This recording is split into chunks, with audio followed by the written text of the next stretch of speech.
about the company. Um, So quickly, I think this is a timeline chart of how we started and how has growth been towards in the last couple of years. I think I have to attribute a lot of these things towards the kind of brand resonance we have. So though these 54 stores are located in the 4 states, I think we have a great customer recall value. Kalamandir brand, if I have to give you a strategy on how Kalamandir is focused towards the middle income class segment. So majority of the contribution of the Kalamandir sales is coming from saris, and our saris come from more than 100 states. North, south, east, west. Wherever the sari gets to be weaved, we try and be there to ensure that we are not missing out an opportunity for our customers to have that product within our stores.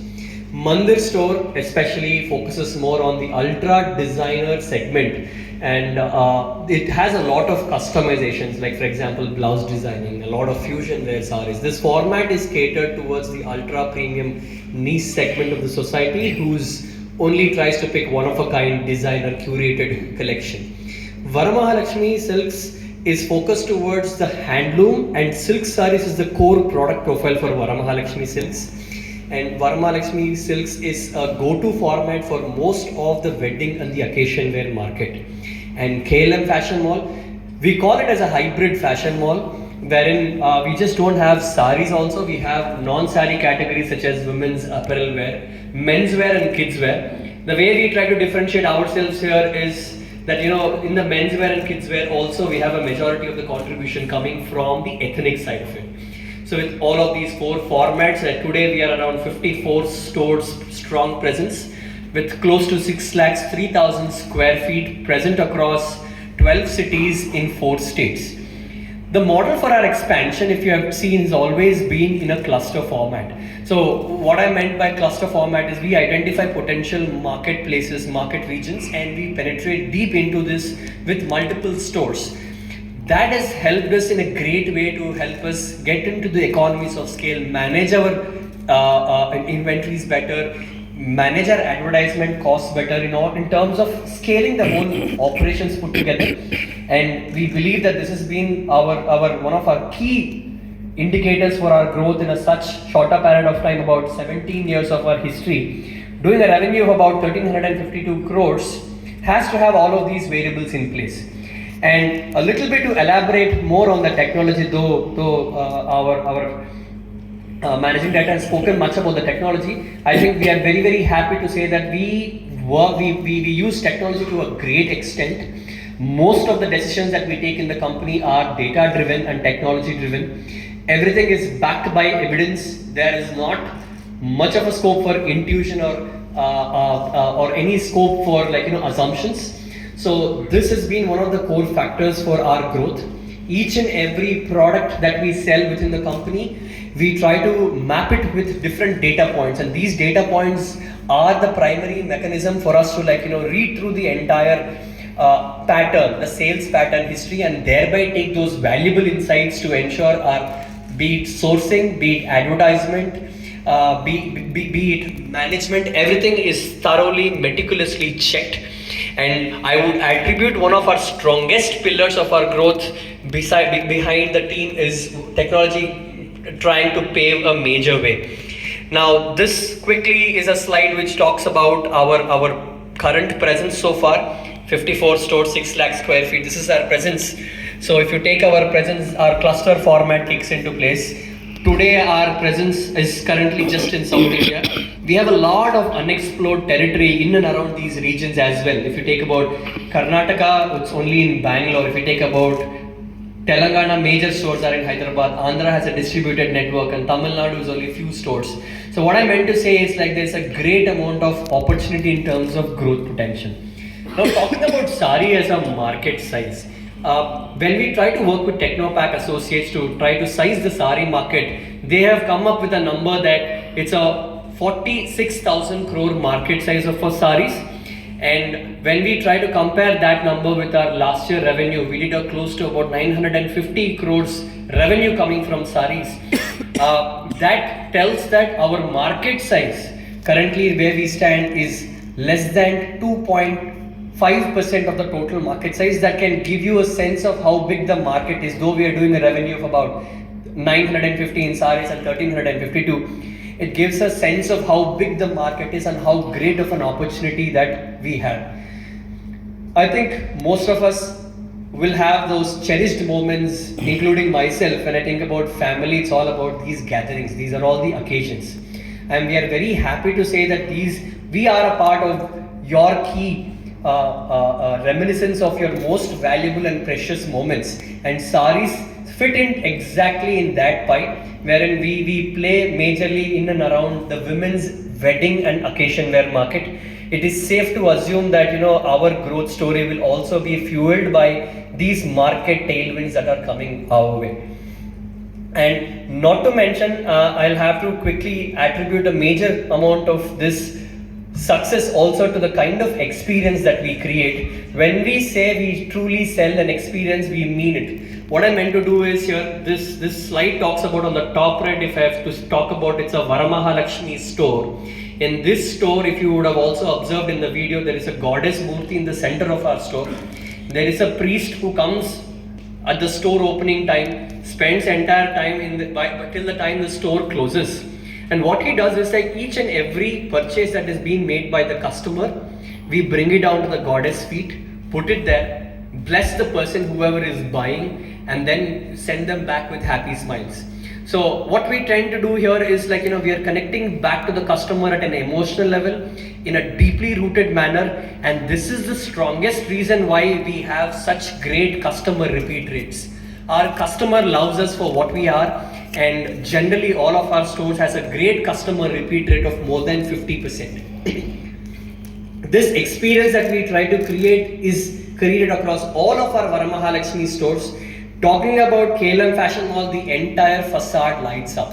So I think it is one of a kind experience for those people who have come from areas where we operate. It is one of a kind experience that we create, and that is one of our strongest reasons why we have such great customer testimonials coming to us.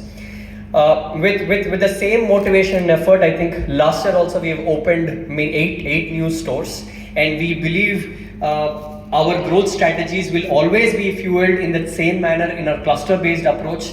I think with the able management bandwidth and the market potential trying to give us great amount of insights, we believe that our growth story will always be fueled with great insights. I'll leave the floor for any questions if you might have.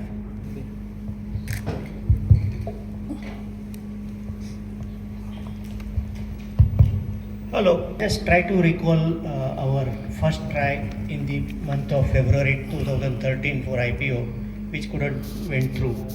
And you withdraw the IPO before closing. And now you are coming with a very, very bigger size in last 10 years, while your IPO size has gone more than 11 times. But your turnover and profit which you are showing for FY23 is again mind-boggling, raises eyebrows. So if you can throw some light on this. I'll try to take the slide. When we attempted for the first time 10 years back, we were very small. Our top line was around 100 crores, and since the size was also very small, we could not able to attract major mutual funds at that point of time.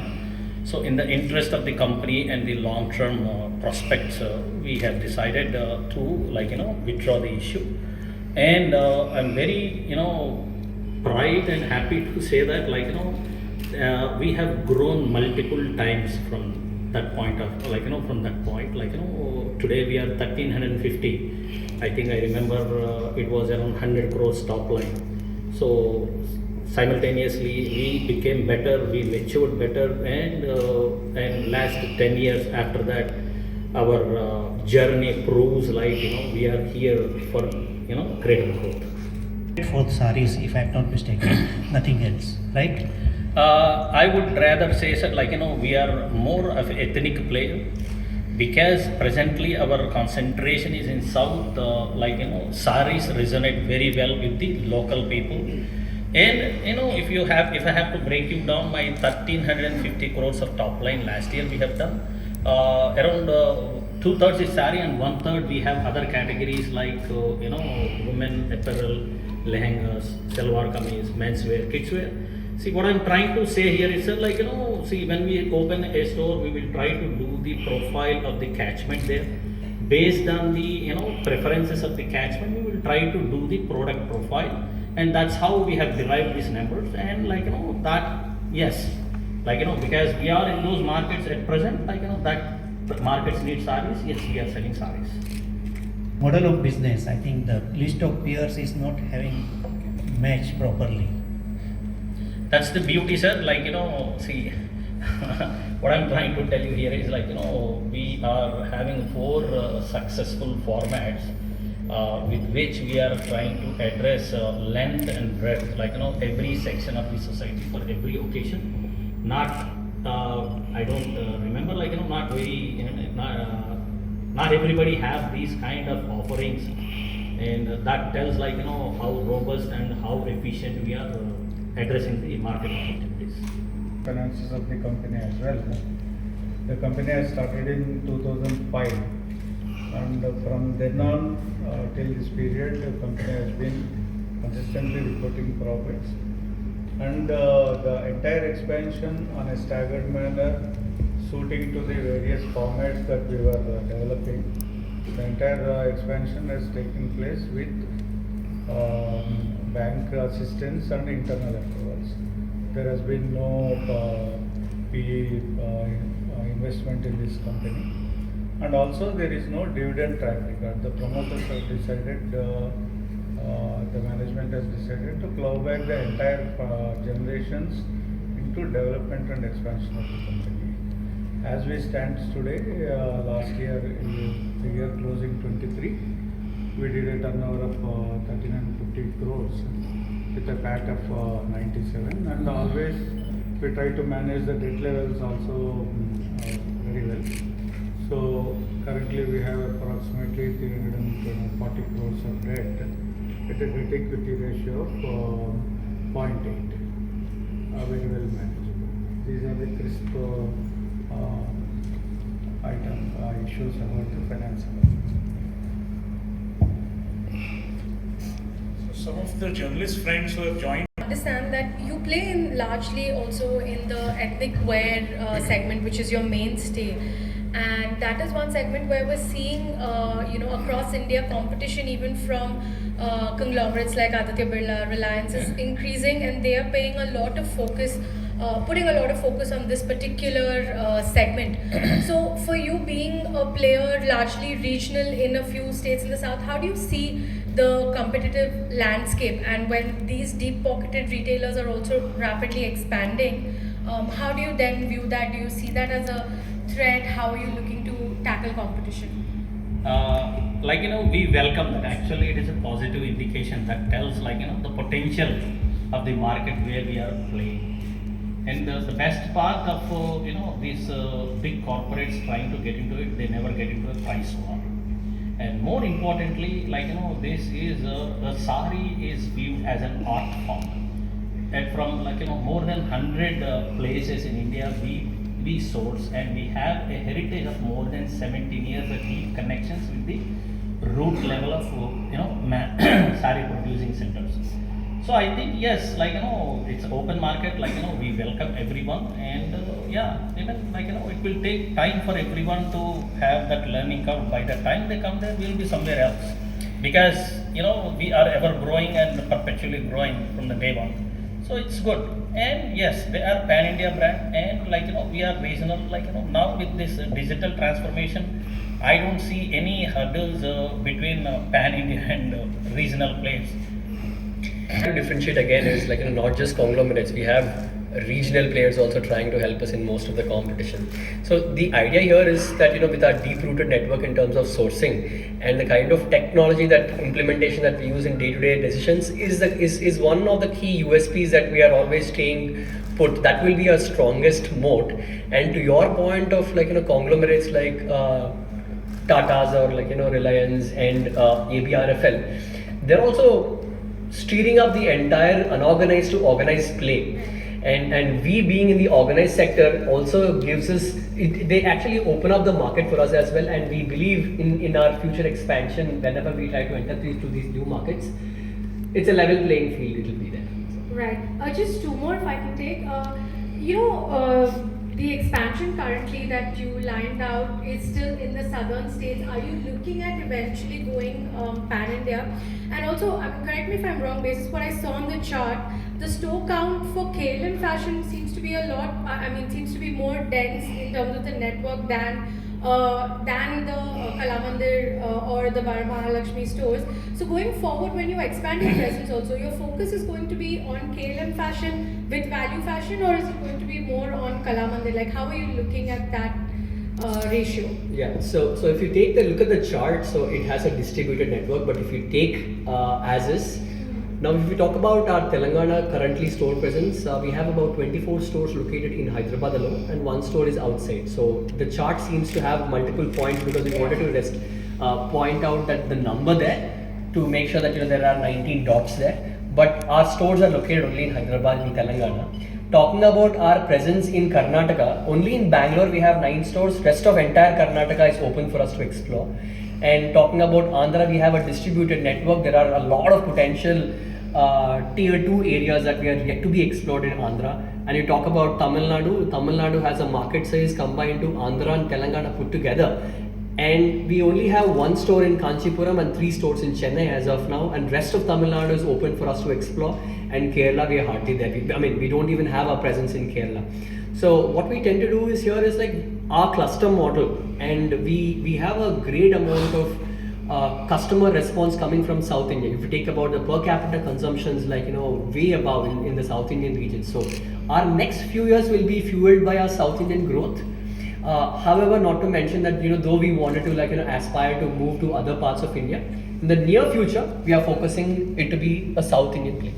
And that expansion is in South India is both, are you looking at only, more focus is where on Kalamandir or?